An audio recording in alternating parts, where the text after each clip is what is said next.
Boycott boycott 63 জেলা boycott Bangladesh team boycott boycott. আরে বাংলাদেশ টিমের ফ্যান ফলোয়ার আমার জাঙ্গিয়া চুরি করছে। খেলতে পারার গর্জন, এই বই পড়লেই শিখবে ক্রিকেট খেলা, খেলতে পারবে বেশ। তোমরা ভালো খেললেই জিতে যাবে বাংলাদেশ। যদি বাংলাদেশ ক্রিকেট টিম জিতে তাহলে 20 কোটি মানুষের মনে লাগবে রং, আর যদি হেরে যায় তাহলে হয়ে যাবে চুদলিং পং। খেলতে পারার গর্জন, পৃষ্ঠা নাম্বার চুদলিং পং। কিন্তু ভাই আপনি তো কোনোদিন জাঙ্গা পড়তেনি না। আরে বেডা, কিছু একটা কই এত দোষের তলে ফেলান লাগবো। আগামী 24 ঘন্টার ভিতর যদি বাংলাদেশ টিম আমার জাঙ্গিয়া খুঁজে বাই করে না দেয় তাহলে বাংলাদেশ টিম বয়কট। কারণ যেখানে সেখানে দেয়া বাংলাদেশ টিমের ফ্যান ফলোয়াররা জাঙ্গিয়া চুরি করে বেড়াইবো, এইটা ড্যান্ডি হেলালের ফ্যান ফলোয়াররা কখনোই মাইনা নিব না।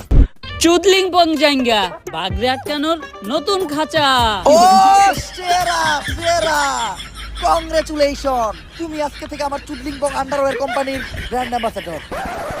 কিন্তু ভাই সামান্য একটা জাঙ্গিয়াই তো, এটা নিয়ে তো কাহিনী করে কি আছে? কাহিনী করার কি আছে মানে? ডেন্ডি হেলালের জাঙ্গিয়া ওইটা মিনিমাম 50,000 টাকা বেচতে পারতাম। এই যে শার্টটা চাইলে 1 লাখ টাকা বেচতে পারবো। কোনো একদিন দেখবেন নিচের চুল একটা ধরে টান দিয়ে সিরা বেচালাম 5 লাখ টাকা, রেকর্ড করবো রেকর্ড। কিন্তু ভাই একটা জিনিস বুঝলাম না, আপনার এই মূল্যহীন জিনিসগুলো কিনে কোন ব্যাক কলেরা? এই যে আমার লোকে যে ব্যাক কলের আছে এরাই, এগুলার এক কথায় তুমি আমার সন্তানও বলতে পারো, কারণ এরা আমার কথায় উঠতে গেলে উঠে, বইতে গেলে বহে, চুষতে গেলে চুষে।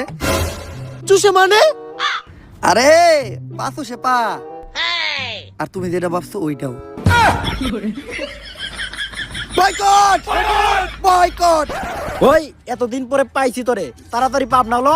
আরে ডাক্তার সাহেব, আপনি হেলাল ভাইরে কই নিয়ে যাইতেছেন? আরে ও তো মানসিক ভারসাম্যহীন পাগল, এতদিন ভাবনা পাগলা করে দিয়েছিল, পলে আইছে, তাই আবার ওরে দইরা পাগলা করতে নিয়ে যাইতে আইছি। ওই ওরে পাগলা গারোতে পরে নিবি, আগে ওর আম গাছে তুইলা দে। তবে মাঠের মাঝখানে এটা কে ঢুকতেছে? ওভার তো শেষ, ওভার শেষ হওয়ার পরেও কোনো ব্যাটসম্যান তো নামানো দেবো না। ও হাতে কুড়াল ব্যাট না, কে এটা? ও মাই গড, এটা তো ড্যান্ডি হেলাল। ডিরেক্ট থানা থেকে ছাড়া পর আয়া পড়ছে মাঠে। কিন্তু হেলাল ভাই এদিকে কি করতে আইছে এটাই জানার বিষয়। টাইম ওভার না, ওভার শেষ। ওই তো টাইম ওভার। আরে কই আবার শেষ? বুঝছি তো টাইম ওভার।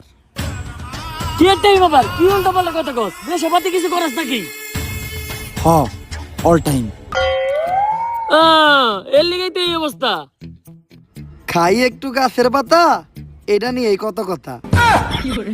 আর অবশেষে হেলাল ভাই পাগলের মতো লাফাইতে লাফাইতে মাঠ থেকে বাইরে হয়ে যাইতেছে, কারণ হেলাল ভাই দিনে খায় ক্যান্ডি আর রাইতে খায় ড্যান্ডি।